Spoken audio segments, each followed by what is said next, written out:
The Battle of Plassey, fought on June 23, 1757, was a decisive confrontation between the British East India Company and the Nawab of Bengal, Siraj-ud-Daulah.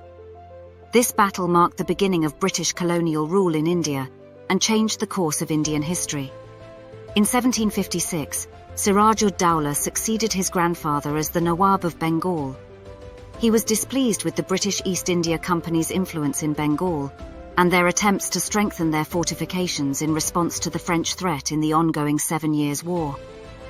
The young Nawab attacked the British-held Fort William in Calcutta, successfully capturing it in June 1756, an event known as the Black Hole of Calcutta incident. In response, the East India Company sent forces under the command of Robert Clive and Admiral Charles Watson to recapture Calcutta, which they achieved by January 1757.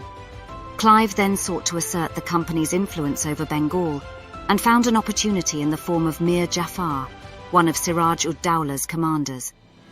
Mir Jafar was unhappy with the Nawab and was willing to betray him in hopes of taking his place. Clive, along with William Watts, the company's chief representative at the Nawab's court, conspired with Mir Jafar and several other influential figures, promising them positions of power if they sided with the British.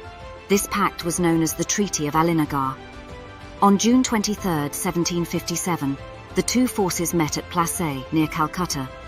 The Nawab's forces greatly outnumbered the British, but because of the treachery of Mir Jafar and others who failed to engage in the battle or actively undermined the Nawab's strategies, the British were able to secure a decisive victory. Siraj-ud-Daulah fled the battlefield, but was captured and later executed by Mir Jafar's forces. As promised, the British installed Mir Jafar as the Nawab, turning him into a puppet ruler who served British interests. The Battle of Plassey was not a large battle in terms of the actual fighting, but its implications were monumental. It gave the British East India Company control over Bengal, the richest province in India, and subsequently, the means to extend their influence throughout the Indian subcontinent. It marked the beginning of nearly 200 years of British colonial rule in India, which significantly shaped the country's political, social, and economic landscape.